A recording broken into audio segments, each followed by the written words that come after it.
Juan Camilo, ¿cómo andás? Sí.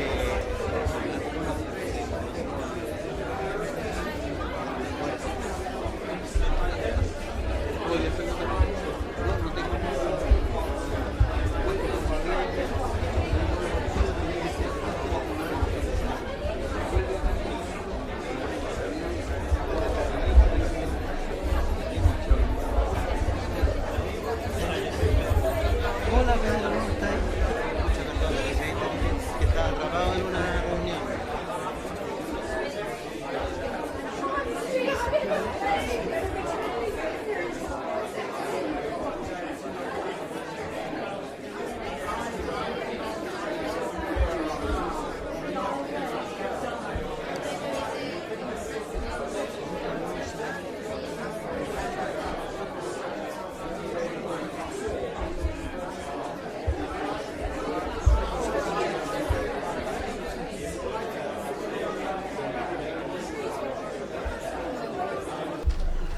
En primer lugar, quiero darle las gracias a todos. No, esto es para grabar, no es para amplificar, así que hay que tener paciencia. Y estoy con la voz un poco baja, así que no me puedo esforzar, pero no mucho. Esta es una actividad, es el segundo coloquio sobre comunicación pública que organiza el Magíster en Ciencias de la Comunicación dentro del marco de la preocupación por la escuela, por instalar, desarrollar y profundizar sobre el tema de la comunicación pública.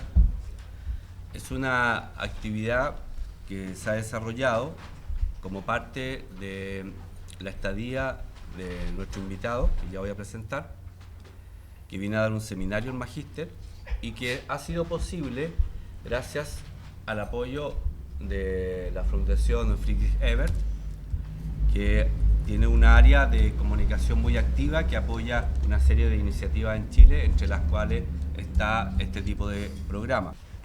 Bueno, hemos organizado este coloquio como una conversación en la cual habrá primero una presentación de 15 minutos por parte de nuestro invitado, que es el profesor Juan Camilo Jaramillo. Él tiene una larga trayectoria en el tema de la comunicación pública, es una de las pocas personas en la región que ha desarrollado una voz propia, es decir, un acercamiento a partir de su experiencia, de su trabajo académico y sobre todo de la sistematización de sus estrategias de comunicación.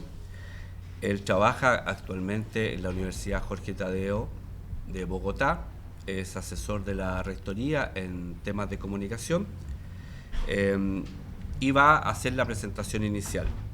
Esta presentación va a ser comentada por el profesor Claudio Augusto, que ha sido profesor en nuestra escuela de periodismo durante algún tiempo. Cuando recibí la invitación me sentí un tanto inquieto, porque para nosotros, por lo menos al norte, este es un país que tiene unos amplísimos desarrollos en términos políticos, en términos de cultura política y experiencia democrática. Y la comunicación pública tiene que ver con todo ello. Así que me dije, bueno, ¿de qué es de lo que voy a hablar? Y quiero hacerlo con mucho respeto. No hablo desde ningún horizonte teórico específico, sino más bien desde mi experiencia y mi reflexión. Y lo que quiero es compartir con ustedes el resultado de esta reflexión. No existe realmente una única lectura de lo que puede hacer comunicación pública. No lo hay aquí en Chile y no lo hay en ninguna otra parte. Hay diferentes maneras de entenderla, de interpretarla. Así que todo lo que uno pueda decir es simplemente una aproximación a una lectura particular. En mi caso personal, empecé a preocuparme por el tema en el año 99. En aquel año el eje cafetero colombiano sufrió un terremoto de gran envergadura. Es curioso que esté hablando de la experiencia del terremoto justo aquí, donde ustedes tienen y han desarrollado y han tenido que desarrollar una mirada sobre este tema del manejo de las catástrofes En mi caso particular, llegué a la región no para el manejo de la emergencia, sino para el manejo de la reconstrucción. Y la pregunta que teníamos era cómo lograr que la reconstrucción tuviera éxito. Tengo que explicar que en Colombia el modelo de reconstrucción fue un modelo innovador que sacó los recursos de los circuitos tradicionales de circulación a través de las gobernaciones, de las alcaldías, y que le apostó a las ONGs y a organizar zonas entregando recursos a ONGs para que ellas hicieran la reconstrucción, un modelo que se llamaba el FOREC, que nadie entendía, era una cosa que nunca se había hecho. Así que nuestro primer problema era el tema de la información. Y la primera lectura es: no está llegando la información, no se está comunicando bien, falta comunicación, etcétera, etcétera, etcétera. Llegamos a trabajar, yo estaba haciéndolo con una ONG que se llama la Corporación Viva la Ciudadanía, apertrechados con todo el arsenal que nos entregaba la comunicación para el desarrollo y que nos entregaba la formación periodística. Hay que hacer cosas más accesibles a la gente, más llanas, más claras, hay que simplificar, hay que buscar la gente en donde esté, ir a los albergues, y durante 6 meses batallamos por tratar de que los damnificados se enteraran de las políticas, de qué estaba sucediendo con el proceso, de por qué se demoraba o no se demoraba, cómo podían acceder a los subsidios, etcétera, todo lo que tenía que ver, además con intentar construir una noción de colectividad, de nuevos vecinos, porque el terremoto había reconstituido territorialmente y estaba generando otros tipos de vecindario, de relacionamiento. Y fracasamos estruendosamente. 6 meses después, todos los esfuerzos que hacíamos por construir sentido y comunicar en torno al tema se estrellaban, y cada vez era mayor la sensación de que la cosa iba mal. Allí hicimos un corte y empezamos a entender que más grave que la desinformación es la contrainformación. Cuando hay mediadores que tienen mayor capacidad de llegada a tu público y logran revertir lo que tú intentas informar o comunicar y leerlo de una manera contraria o perversa. Y que en el fondo lo que había allí era un tema de intereses, era un tema de visibilidades, de presencia cotidiana en las necesidades de la gente, de interlocución y de construcción de sentido al interior del colectivo. Ahí empezamos a pensar en el tema de la comunicación pública. Hay una primera reflexión y es la siguiente. Léalo usted como lo lea, definitivamente hay una diferencia entre el individuo y el sujeto colectivo en el escenario público, en el escenario colectivo. En lo interpersonal, en lo semiótico, en lo proxémico, el individuo tiene una forma de construir relacionamiento y de reconstruir sentido que le compete solo a él y a su subjetividad. En aquello que Habermas define como la esfera pública, que además tiene una característica muy interesante, y es que solamente existe en la comunicación. Incluso la plaza pública, que es el otro lugar, que es el lugar del intercambio, existe físicamente. Tú puedes ir y comprar. La esfera pública no existe físicamente, es un lugar solo de comunicación, es un lugar de debate. Ya podemos dar toda la discusión que han dado los post-habermasianos acerca de la equidad en esa discusión, si la hegemonía, si no la hegemonía, si es una discusión racional entre iguales o no, lo que usted quiera. Pero hay un lugar en donde la sociedad construye su lineamiento y define sus rumbos, con mayor o menor sentido de igualdad y de equilibrio. Allí quien habla siempre es un sujeto colectivo. Cuando usted aparece en la escena pública, no es Juan Camilo quien está hablando, es la academia, es Colombia, es la Universidad Jorge Tadeo Lozano, El político cuando habla siempre en nombre de un sector. El artista cuando habla representa el mundo del Star System. En fin, siempre son sujetos colectivos. Y los sujetos colectivos, cuando hablan, lo que hacen es construir consensos, construir acuerdos. No son convencimientos. Y son acuerdos móviles que se transforman en el tiempo. Luego, hablar de esta dimensión de comunicación es hablar de cómo acontece esa interacción entre estos sujetos. Hay tres rasgos que a mi juicio son comunes en todas las acepciones de lo que uno entiende como comunicación pública referida a estos sujetos colectivos que acabo de tratar de dibujar. Primero, la comunicación pública ha sido asociada a algunas comprensiones de lo público. La más fácil tiene que ver con el Estado. Esa salta es un lugar común, es una visión institucional, es la comunicación de las instituciones públicas.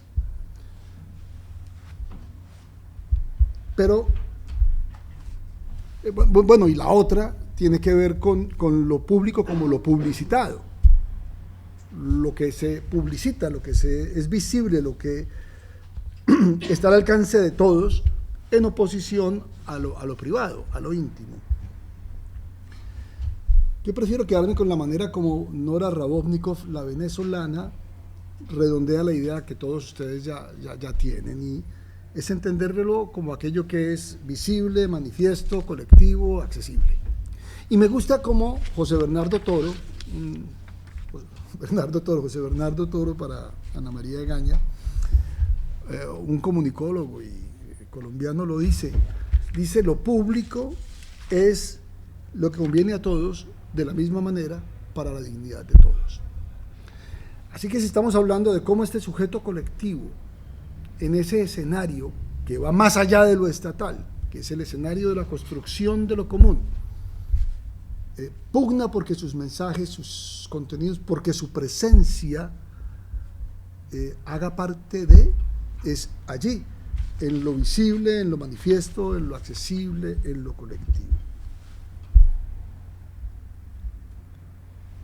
De comunicación pública, como dije hace un rato, hay varias versiones. La que lo entiende como la de las instituciones estatales, la que entiende la comunicación pública como la práctica política, como la comunicación política, que es aquella comunicación que está centrada en la construcción de bienes públicos específicamente, y la circunscribe a esa discusión, a la discusión política.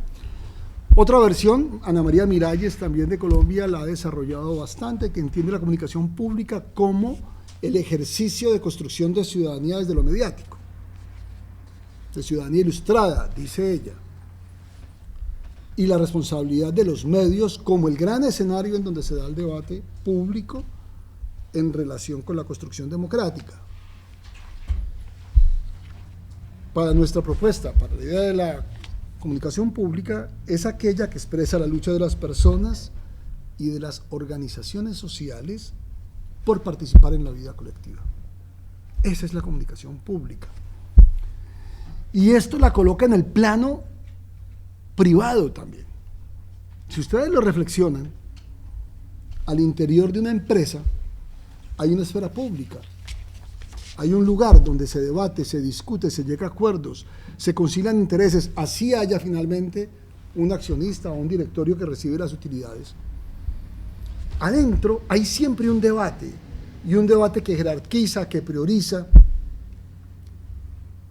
que determina líneas de acción.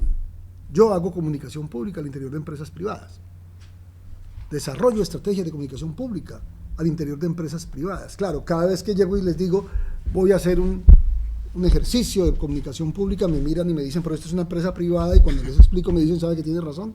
Y funciona, y me funciona muy bien, porque pone en interacción y en conversación, y saca el hecho comunicacional del estricto sentido mediático, y lo coloca en el otro lugar.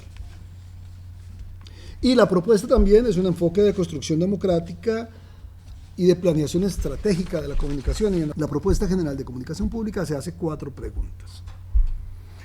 La pregunta es la pregunta corporativa, por la identidad del hablante.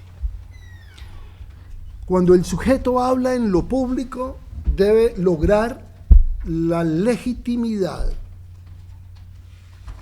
la confianza y la capacidad de hablar y de ser escuchado.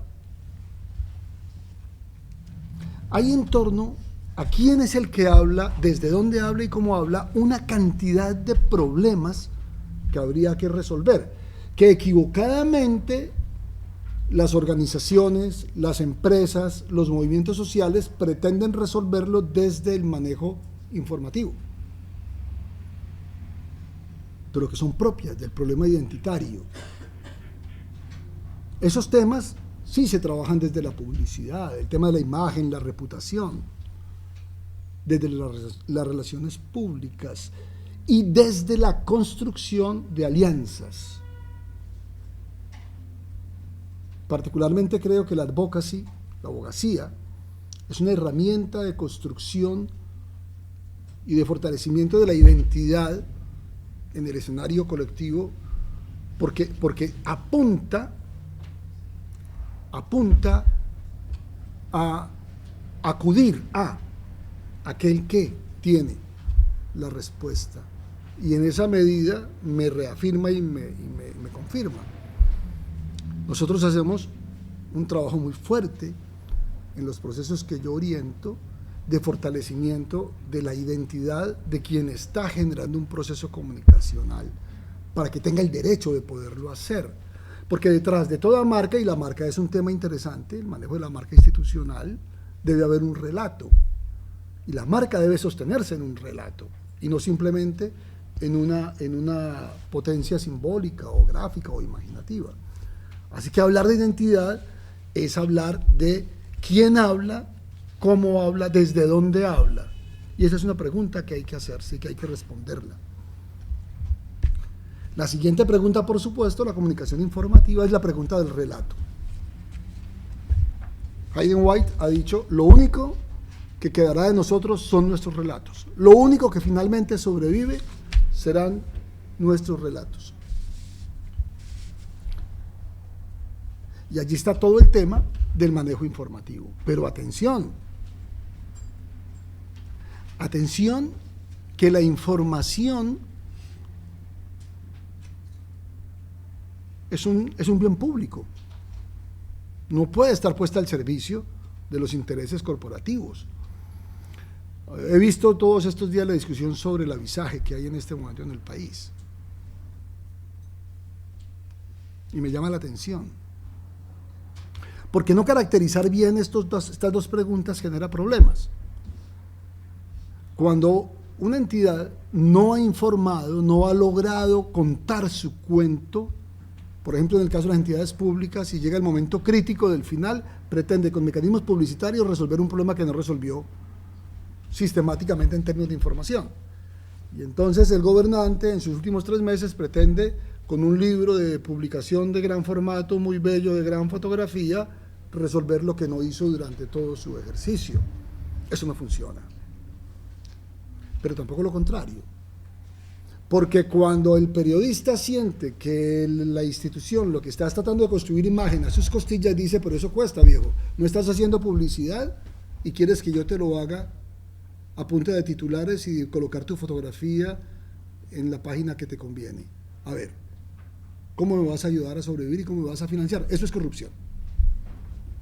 Finalmente, si la contratación pública de pauta publicitaria o de avisaje, como aquí se llama, no responde a unos criterios y a unos parámetros técnicos, termina siendo corrupción y no funciona. Hay que ubicarse. La tercera pregunta, y creo que voy bien con el tiempo, ¿cierto, profesor? Sí, muy bien. Para no extenderme demasiado, bueno, ya voy un poquito pasado. La tercera pregunta es la pregunta de la movilización, de la interacción. Bernardo Toro ha dicho que movilizar es convocar a un propósito común con un horizonte y un sentido compartidos. Es una bella definición. De allí desprende que si es una convocación debe ser un acto en libertad, que si es una convocación de voluntades debe ser un acto apasionado, emocional, y que si es una convocación de voluntades a un propósito común, debe ser una acción pública y participativa.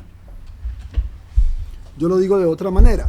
Yo digo que movilizar es lograr que personas que son diferentes, diversas y plurales puedan concertar y lograr propósitos comunes sin renunciar ni a su diversidad, ni a su diferencia, ni a su pluralidad. Eso significa un proceso de alianzas permanente en torno a lo que nos interesa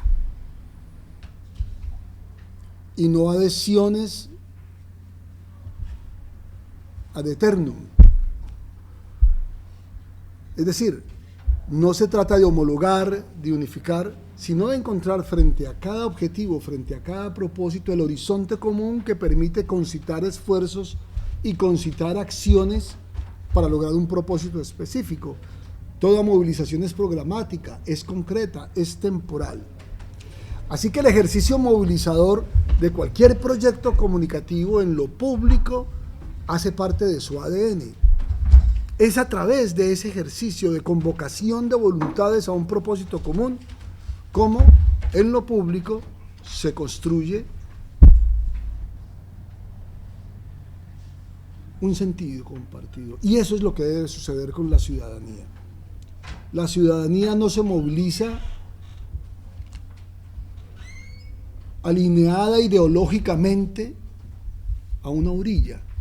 Y menos hoy que se han roto todos los paradigmas de encasillamiento en una sola lectura del mundo, con todas las posibilidades que la gente tiene de ver.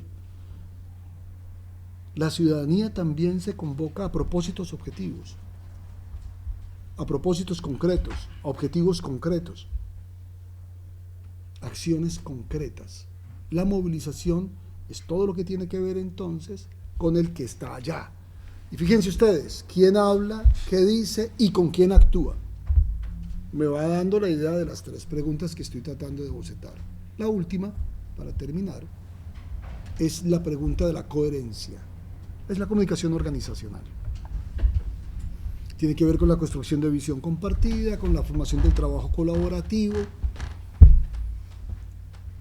Cómo dentro de la organización o de la institución o del movimiento social que está actuando en lo público hay acciones efectivamente coherentes. Estas cuatro preguntas para mí son fundamentales, me las formulo cada vez que abordo un proyecto de comunicación. En cada caso creo que hay que resolverlas. Abre un horizonte al trabajo del comunicador mucho más amplio, porque le permite moverse desde lo corporativo, lo informativo, lo movilizador o lo organizacional.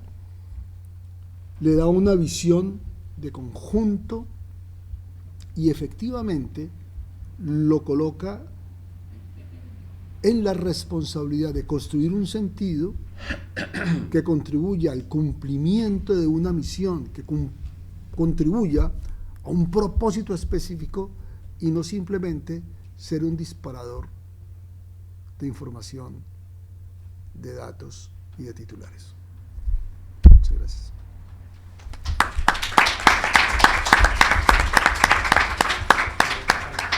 Muy buenos días a todas, a todos.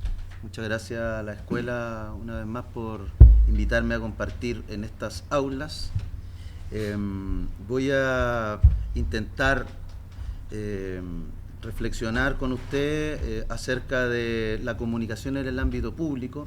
Voy a repasar algunos conceptos aplicados desde la comunicación estratégica y la comunicación pública, hacer unas distinciones. Y quiero terminar con un par de desafíos que yo creo que tiene la comunicación pública hoy en día. Porque el problema de la comunicación humana siempre va a ser lo que está en rojo al final. El problema de la comunicación humana siempre va a ser darse a entender y recibir la respuesta adecuada. Ese es el gran problema de la comunicación humana. Y para los creyentes, gracias a Dios, para los no creyentes, por suerte,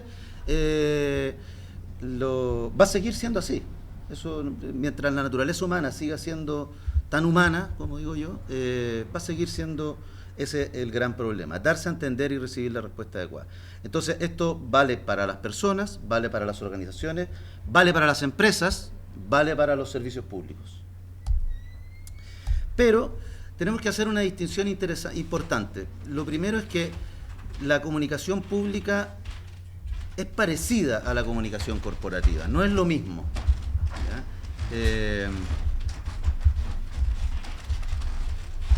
No es lo mismo. ¿Por qué no es lo mismo? Fundamentalmente porque están parados en paradigmas que son distintos. ¿Ya? El paradigma de la comunicación pública es el servicio público, la vocación de servir a todos los ciudadanos de manera eficiente e igual. El paradigma de la comunicación corporativa, lo que está parado es en el paradigma de lo empresarial, que es generar capital. Las empresas, como bien decía un profesor de finanzas hace un tiempo y todavía lo siguen diciendo, las empresas son para ganar plata. Y los servicios públicos son para dar servicios públicos. La cultura organizacional también es distinta, porque en el servicio público hay una burocracia, hay un sistema, hay unos procesos instalados que son archinecesarios para resguardar el buen uso de los recursos públicos.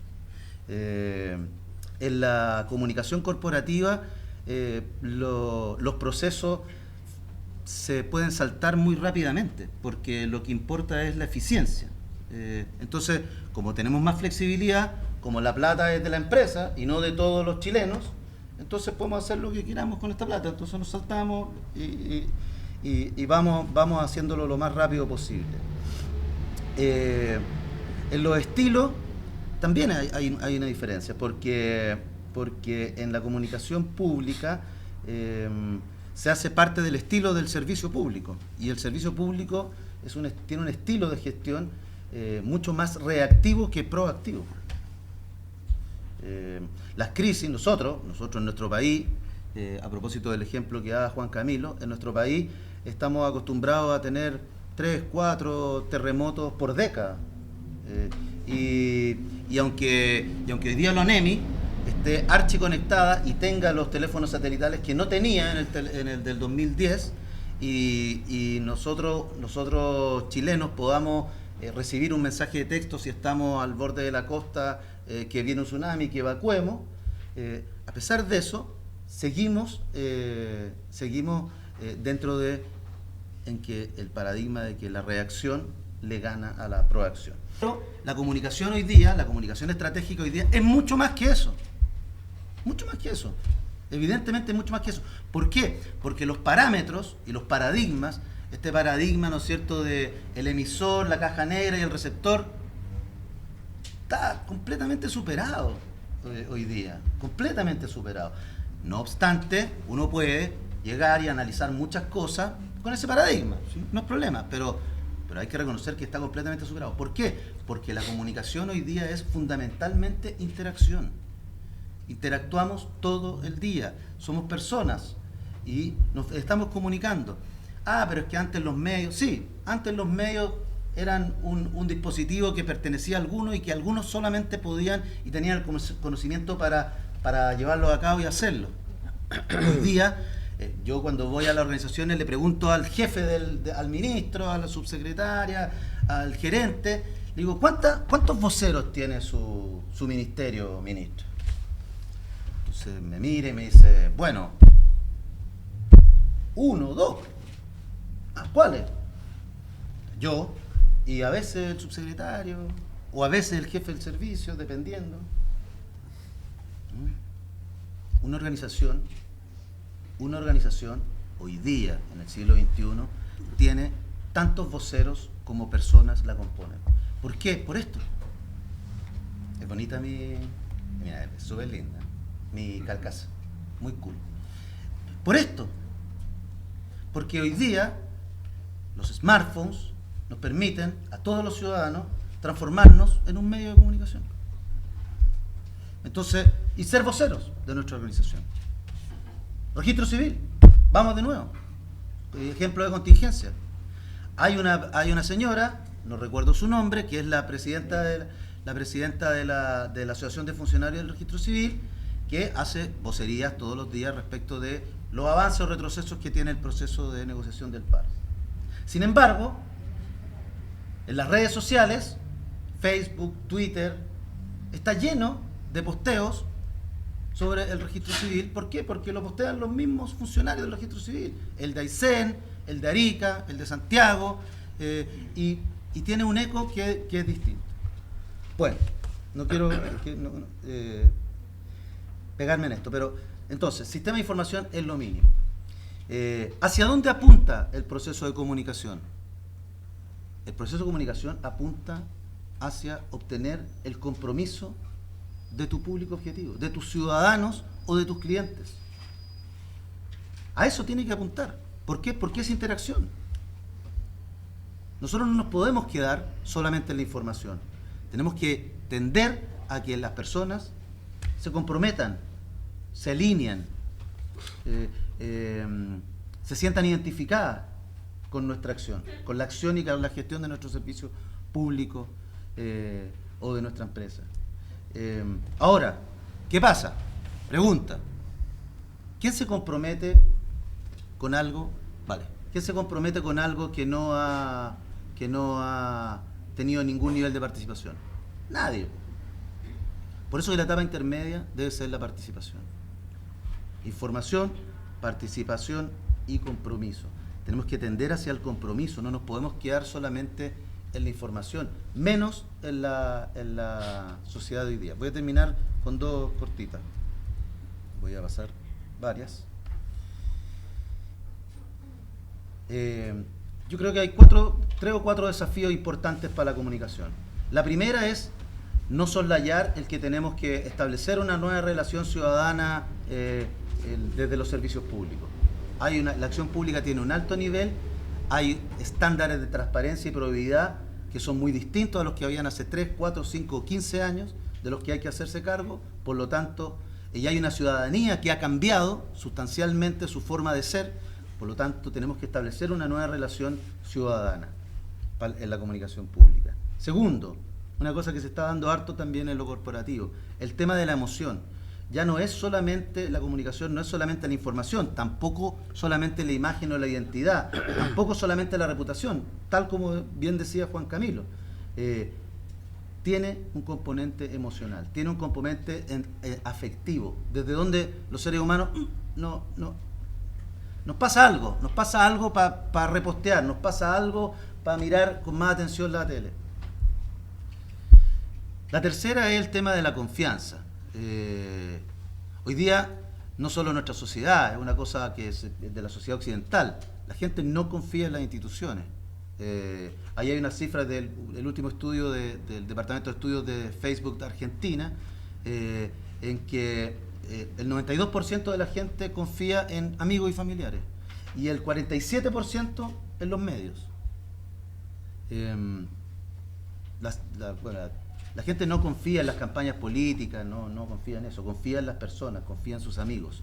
Por eso que un evento de comunicación pública no solo es la campaña en la televisión anunciada por la Presidenta de la República y con gran inversión en un plan de medios que va a copar radios, televisión, redes sociales, etcétera. Comunicación pública también es el evento de las bombas de benzina a través de WhatsApp. Oye, ¿sabéis que un amigo que trabaja en Copec me dice que mañana ya no va a haber benzina? Chucha, en el WhatsApp, y lo vais reenviando a todo tu grupo y queda la escoba en todas las ciudades de Chile. Pasó eso, después te lo comento. Y quedó la escoba porque toda la gente recibió de un amigo en tu WhatsApp que tenías que ir a cargar nafta a la bomba de benzina y se colapsaron las bombas de benzina. Y no era nada, era un rumor. No era nada. Eso también es un fenómeno de comunicación pública del que tenemos que hacernos cargo. Por lo tanto, el último desafío, no solo la confianza, sino que también los nuevos medios, ¿ya?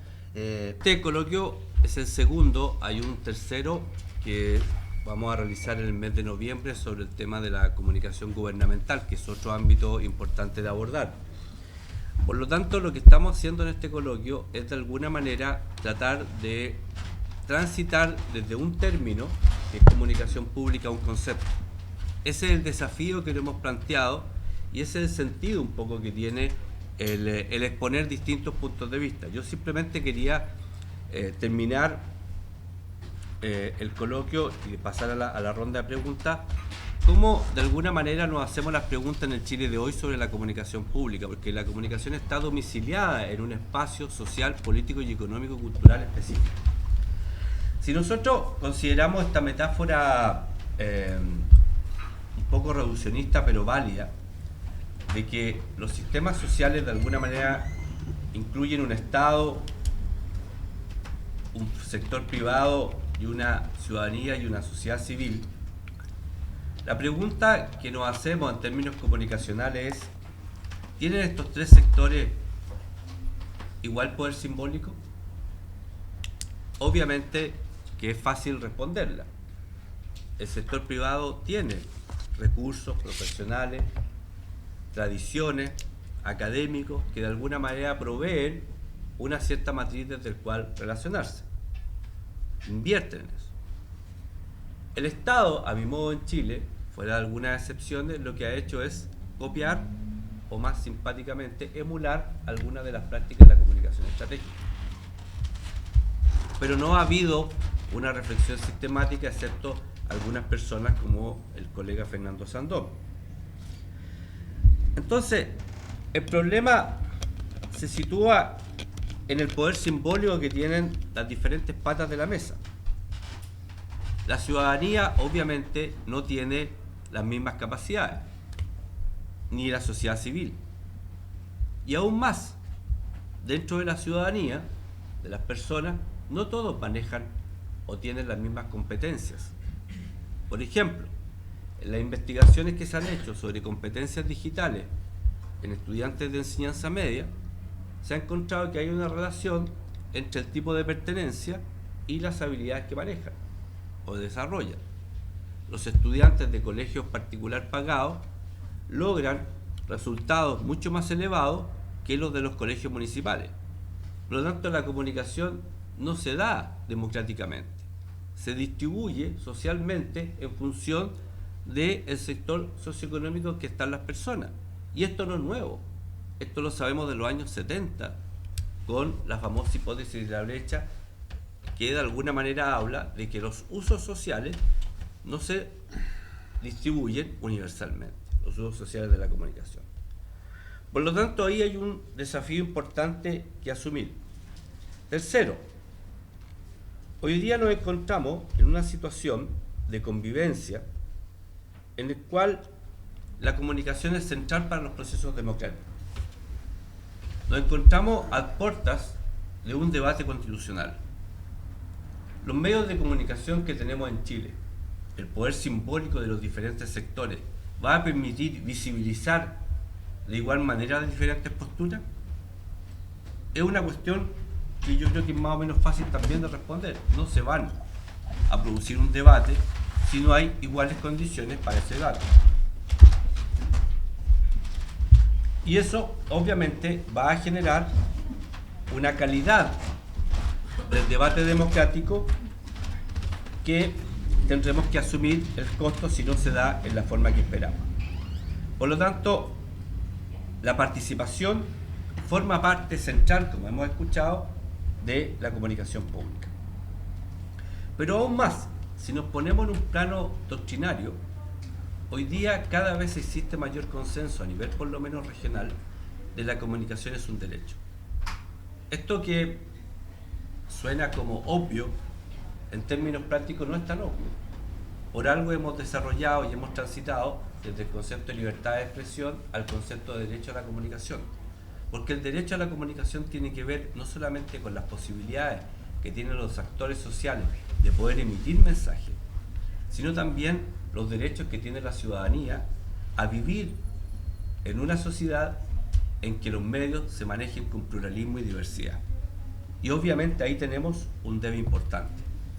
Y esto no es simplemente algo que está en los derechos fundamentales de la Declaración Universal, sino que está en una serie de otros acuerdos internacionales que de alguna manera impelen al Estado chileno a hacer algo al respecto.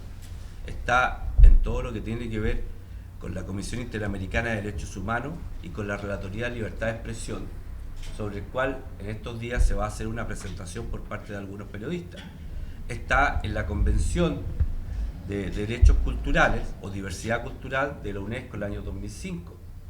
está en la Convención de los Derechos del Niño.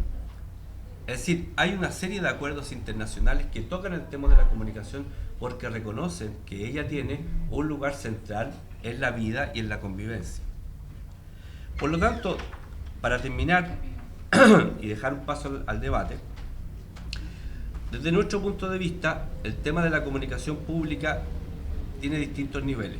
Uno tiene que ver con la situación de los sistemas mediales, el pluralismo y la diversidad de los sistemas. El pluralismo relacionado con la pluralidad de medios y con los sistemas de propiedad. Hoy día en la Constitución del año 80 solamente se habla de limitaciones al monopolio del Estado de medios, no al monopolio de los sectores privados. Segundo, con la diversidad de contenido. No hay diversidad de contenido y hay varios estudios que indican, y no es el momento de poder presentarlos, por lo tanto hay un tema ahí general. Lo segundo, con la formación ciudadana. La audiencia se construye. Hacer telespectador se aprende. Eso lo dijo Guillermo Orozco Gómez en los años 80. No es algo natural ni es algo que tiene que ver con cuestiones personales. Tiene que ver con la construcción de la subjetividad en la forma de relacionarse con los medios. Por lo tanto, ahí hay una tarea importante de la comunicación pública que no tiene que ver con el sistema de medios y que tiene que ver con la formación respecto a cómo relacionarse con los sistemas de comunicación. Y finalmente, con algo que aquí se empieza a discutir, con generar estrategias de comunicación incluyente. Las estrategias de comunicación tienden a todavía centrarse en los modelos de los años 40 de emisión, mensaje, receptor con un sentido unidireccional. Y eso obviamente en el Chile de hoy no tiene ningún sentido. No tiene ningún sentido desde un punto de vista doctrinario, pero no tiene ningún sentido desde un punto de vista práctico.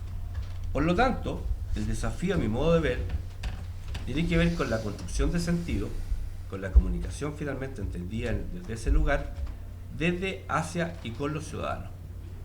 Porque de otra manera no vamos a construir un sistema de convivencia en la cual podamos participar. Muchas gracias.